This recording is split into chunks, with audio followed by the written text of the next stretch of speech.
बलरामपुर नाम के राज्य में ज्ञानेंद्र नाम का एक दयालु राजा राज करता था। उसकी प्रजा उससे हमेशा बहुत खुश रहती थी, लेकिन उसके ठीक विपरीत उसका बेटा ध्रुव बहुत बिगड़ा हुआ था। उसे प्रजा के सुख दुख से कोई मतलब नहीं था। नगर में राजा का पुत्र ध्रुव अपने कुछ सैनिकों के साथ घुड़सवारी करने में मस्त था, और तभी उसे घुड़सवारी करते हुए रास्ते के एक तरफ एक गरीब की झोपड़ी दिखाई दी।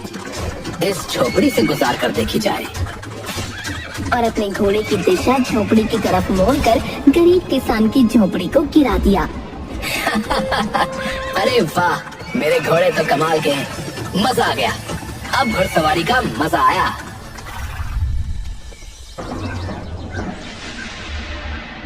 अगले दिन राजमहल में।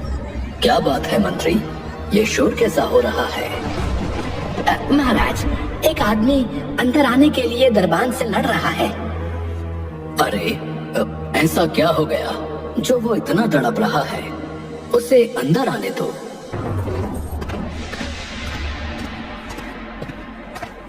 उस आदमी को अंदर बुलाया जाता है तो वो बताता है, महाराज, मेरी मदद कीजिए महाराज, मैं लुट गया, बर्बाद हो गया। अरे, आखिर हुआ क्या है, बताओ तो। महाराज, महाराज, राजकुमार घुड़सवारी कर रहे थे, पर तभी वो अचानक आकर मेरी झोपड़ी से टकरा गए और मेरी पूरी झोपड़ी टूट के बिखर गई। महाराज, मैं बेघर हो चुका हूँ महाराज, पर मुझे अपनी चिंता नहीं है, मुझे अपनी बीवी बच्चों की चिंता है, क्योंकि सर्दी का मौसम है महाराज, और ऐसे खुले में रहना उनके लिए बहुत खतरनाक है।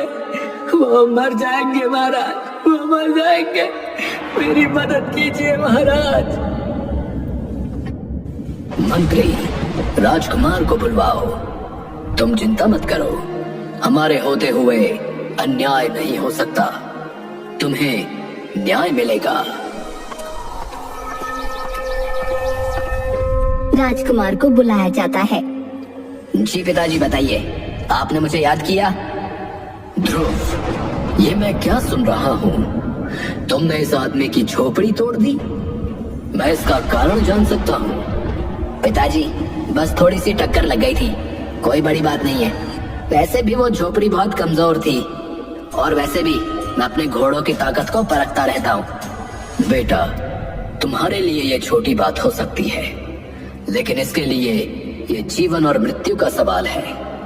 क्या तुम जानते हो कि सर्दी में बिना छत के रहना कितना कठिन होता है? घोड़ों की ताकत युद्ध भूमि में देखी जाती है, ऐसे गरीब नगरवासियों के घर तोड़कर नहीं। नहीं, मुझे नहीं पता और जानना भी नहीं है। जरा सी गलती पर क्यों आप मुझे सुना रहे हो? मैं राजकुमार होकर अपनी मर्जी से कुछ फैसले भी नहीं ले सकता क्या? ध्रुव, गलती का एहसास होना जरूरी है। जब तक तुम्हें किसी की कठिनाई का अंदाजा नहीं होगा, तब तक तुम कभी अच्छे राजा नहीं बन पाओगे। एक राजा का दिल हमेशा अपनी प्रजा के लिए धड़कना चाहिए। सर्दी का मौसम बहुत कठोर होता है, और गरीबों के पास इतने साधन नहीं होते कि वो इससे बच सके। तुम्हारी एक गलती ने इन लोगों को बेघर कर दिया। हाँ पिताजी, मैं समझ गया, अब मैं चलता हूँ। राजकुमार ने राजा की बातों पर कोई खास ध्यान नहीं दिया और वहाँ से चला गया। फिलहाल राजा ने उस आदमी की झोपड़ी वापस ठीक करवा दी, लेकिन कुछ ही दिन बाद राजकुमार ने फिर से एक गरीब आदमी की झोपड़ी को तोड़ दिया, और वो भी सिर्फ इसलिए क्योंकि वो रास्ते में उसे अच्छी नहीं लग रही थी। ध्रुव, तुम्हारा दिल पत्थर का हो गया है। तुमने फिर से एक गरीब की झोपड़ी तोड़ दी। क्या तुम्हें सर्दी में लोगों की तकलीफ का जरा भी एहसास नहीं है? पिताजी, वो झोपड़ी रास्ते में थी, मेरा मन खराब होता था उसको देखकर। बस, बहुत हो गया। तुम्हें अपनी प्रजा की पीड़ा का कोई एहसास नहीं। अगर तुम में संवेदना नहीं है, तो तुम राजा बनने के काबिल नहीं हो। अब तुम इस महल से निकल जाओ। जाओ और देखो कि गरीबों की सर्दी कैसी होती है। जब तुम उनकी तकलीफें खुद महसूस करोगे तब शायद तुम्हें समझ आएगा कि राजा का दिल कैसा होना चाहिए। आप मजाक कर रहे हैं ना? मैं राजकुमार हूँ इस नगर का, आप मुझे नहीं निकाल सकते। तुम्हें हर बात मजाक ही लगती है, लेकिन ये मजाक नहीं है। चले जाओ यहाँ से। सिपाहियों, इसे महल से बाहर निकाल दो। अरे अरे मुझे हाथ मत लगाना पिताजी, आप ऐसा नहीं कर सकते पिताजी। राजा के आदेश पर राजकुमार को महल से बाहर निकाल दिया जाता है। वो पूरे दिन तो इधर उधर घूमता रहा, लेकिन रात होते ही उसे बहुत तेज सर्दी लगने लगी। अब तो काफी वक्त बीत गया। पिताजी ने दरबारों को आदेश दे दिया होगा कि मुझे अंदर आने दिया जाए। हाँ, अंदर चलकर देखता हूँ। वो महल में जाने की कोशिश करता है, पर दरबान उसे अंदर नहीं जाने देता। माफी चाहूंगा राजकुमार, लेकिन महाराज का आदेश है कि आपको अंदर न आने दिया जाए। अरे यार, मुझे लगा था शाम तक पिताजी का दिल पिघल जाएगा, पर ये तो बड़े सख्त हो गए। अब मैं कहाँ जाऊँ? वो ठंड में ठिठुरता हुआ आगे चल पड़ता है। ठंड से उसकी हालत खराब हो रही थी। उसे समझ नहीं आ रहा था कि वो कहाँ जाए और क्या करे। तभी रास्ते में उसे मोहन मिला। अरे राजकुमार, आप इतनी ठंड में यहाँ क्यों टहल रहे हैं? तुम्हारी वजह से मेरे पिताजी ने मुझे महल से निकाल दिया। तो आइए, आप मेरे घर में आ जाइए। यही सामने मेरी झोपड़ी है, महाराज ने ठीक करवा दी थी।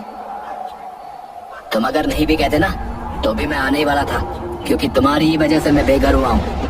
राजकुमार मोहन के साथ उसकी झोपड़ी में पहुंचता है, जहां उसकी पत्नी और बेटा उसका स्वागत करते हैं। अरे राजकुमार, आप आइए आइए।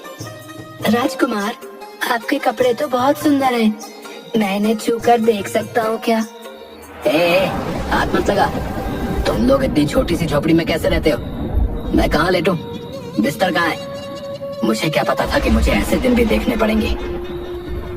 हमारे पास बिस्तर नहीं है, हम नीचे ही लेटते हैं। ये लीजिए आपकी चादर, लेट जाइए। राजकुमार एक चादर लेके लेट तो जाता है, लेकिन उसे बहुत ज्यादा ठंड लगती है, तो वो उन तीनों की चादर भी उनसे छीन लेता है।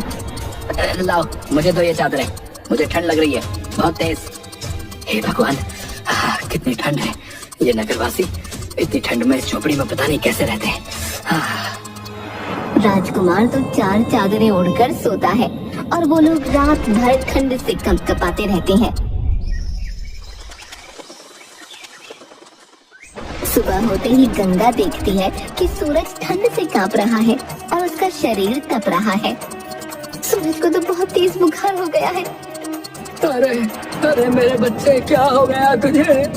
बेटे को बुलाइए। सूरज उठो बेटा। अजी सुनो ना, कुछ करिए, आप बेटे जी को बुलाइए। पर गंगा, मेरे पास तो वैद्य को देने के लिए पैसे भी नहीं है। क्या हुआ? इतना शोर क्यों मचा रखा है? राजकुमार, सूरज को बहुत तेज बुखार हो गया है, पर हमारे पास इसका इलाज कराने के पैसे नहीं है। सूरज की हालत देखकर पहली बार राजकुमार को उन लोगों के लिए थोड़ा बुरा लगता है। हे भगवान, मैंने इनकी चादरें छीन ली। शायद इसी वजह से सूरज इतना बीमार हो गया। वो अपना हार उतार कर मोहन को देता है और कहता है, अब ये हार ले लो, इसे बेचकर सूरज का इलाज करवाओ। राजकुमार, ये तो बहुत कीमती है। हाँ, पर ये सूरज के जीवन से ज्यादा कीमती नहीं है। जल्दी जाओ, वैद्य को बुलाओ, और हाँ, बाजार से कुछ कंबल और बिस्तर भी खरीद लेना। राजकुमार, आपने हमारी जान बचा ली, भगवान आपका भला करे। मोहन सूरज का इलाज करवाता है और साथ ही कुछ कंबल और बिस्तर भी ले आता है। अगले दिन राजा राजकुमार से मिलने आता है। ध्रुव, अब कुछ समझ आया कि नहीं? महल की याद आ रही है? मुझे महल की कोई जरूरत नहीं है, मैं यहाँ ठीक हूँ, आप जा सकते हैं। ये घमंड सही नहीं है ध्रुव, पर ठीक है। जब तक तुम्हारा मस्तिष्क ठीक नहीं होता, यही रहो।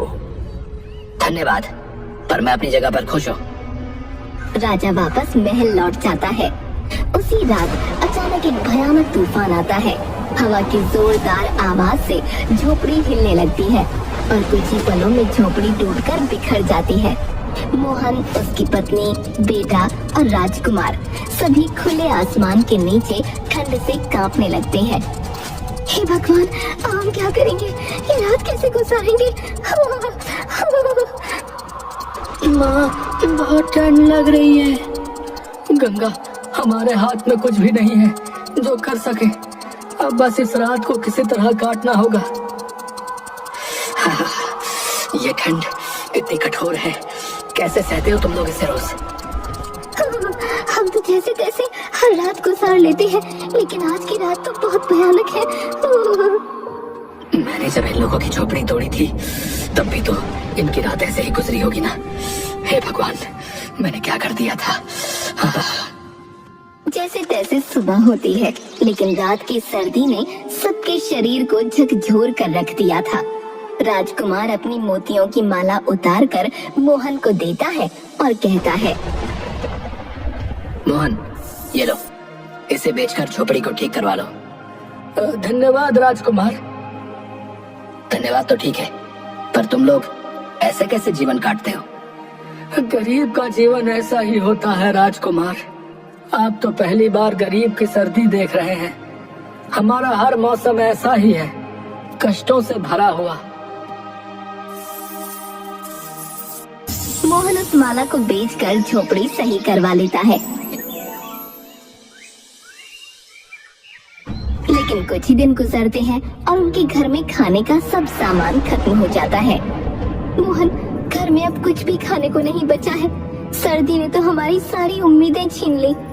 हाँ गंगा, बर्फ के कारण खेतों में कोई काम नहीं हो पा रहा है। लकड़ी काटने का काम भी ठप पड़ा है। इस ठंड में कोई पेड़ काटने नहीं जाता। अब क्या होगा? ये वक्त भी गुजर जाएगा, बस हमें सब्र रखना होगा। मोहन, मेरे पास अब सिर्फ ये एक अंगूठी बची है, इसे बेचकर कुछ खाना ले आओ। अब राजकुमार, आप इतना कुछ दे चुके हैं, ये अंगूठी मत दीजिए।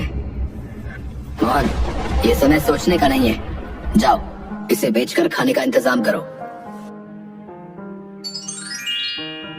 मोहन अंगूठी बेचकर खाना ले आता है। 1-2 हफ्तों तक वो खाना चलता है, लेकिन फिर सब कुछ खत्म हो जाता है। अब न मोहन के पास कुछ बचा था, न ही राजकुमार के पास। अब तो खाने को भी कुछ नहीं बचा। आगे की सर्दी कैसे काटेंगे? क्या यहाँ कोई ऐसा काम नहीं होता जिससे कुछ पैसे कमाए जा सके? यहाँ तो इस सर्दी में कोई काम नहीं होता, पर शहर में कुछ काम मिल सकता है, लेकिन वहाँ जाना आसान नहीं होगा। मोहन, हमें कुछ तो करना होगा। चलो हम शहर चलते हैं और वहाँ काम ढूंढते हैं। राजकुमार और मोहन शहर जाते हैं, जहाँ उन्हें मेहनत मजदूरी का काम मिलता है। ये राजकुमार के लिए पहली बार था कि उसने अपने हाथों से काम किया हो। दिन भर की मेहनत के बाद वो इतना थक गया कि उसकी हालत बेहद खराब हो गई। मोहन, मैंने कभी सोचा नहीं था कि काम इतना कठिन हो सकता है, लेकिन जब अपनी मेहनत के पैसे से खाना खा रहा हूँ तो दिल को बहुत ही सुकून मिल रहा है। हालांकि दिन भर की थकान और सर्दी की वजह से राजकुमार को अचानक तेज बुखार हो गया। वो तड़पने लगा और उसकी हालत बिगड़ती चली गई। मैंने तुम सबके साथ बहुत बुरा किया है। अब मुझे समझ आया कि तुम लोगों पर क्या बीतती है, और तुम्हारे बेटे ने बुखार से तड़पते हुए क्या महसूस किया होगा। मोहन, मुझे माफ कर दो। इतना कहते ही राजकुमार बेहोश हो गया। फिर जब उसकी आंखें खुली तो उसने देखा कि वो अपने महल के नरम बिस्तर पर लेटा है। मैं यहाँ कैसे पहुँचा? बेटा, मैंने हर समय तुम पर नजर रखी थी। जैसे ही तुम्हारी तबीयत बिगड़ी, मैंने तुम्हें तुरंत महल में लाने का आदेश दिया। पिताजी, मुझे वापस जाना है। मैं मोहन और उसके परिवार के साथ रहना चाहता हूँ। नहीं बेटा, अब तुम जान चुके हो कि गरीबों का जीवन कितना कठिन होता है। तुमने उनकी परेशानियां महसूस की हैं। अब तुम्हारा ये कर्तव्य है कि तुम एक अच्छे राजा बनो और उनकी भलाई के लिए काम करो। राजकुमार को राजा की बात समझ आई। उसने तय किया कि वो अपने राज्य के गरीब लोगों की मदद करेगा। हाँ पिताजी, अब मैं समझ गया हूँ कि असली राजा वो होता है जो अपने लोगों की तकलीफों को समझे और उनका समाधान करे। मैं वचन देता हूँ कि इस सर्दी के खत्म होने से पहले मैं गरीबों के लिए गर्म कपड़े, कंबल और बेहतर आवास की व्यवस्था करूंगा। राजकुमार ने अपने वचन को निभाया। उसने गरीबों के लिए न सिर्फ गर्म कपड़ों की व्यवस्था की, बल्कि उनके लिए नए घर भी बनवाए और नए रोजगार के अवसर भी दिए। राजकुमार के इस कदम से राज्य के लोगों का जीवन बेहतर हुआ और उन्होंने अपने राजा की दिल से सराहना की।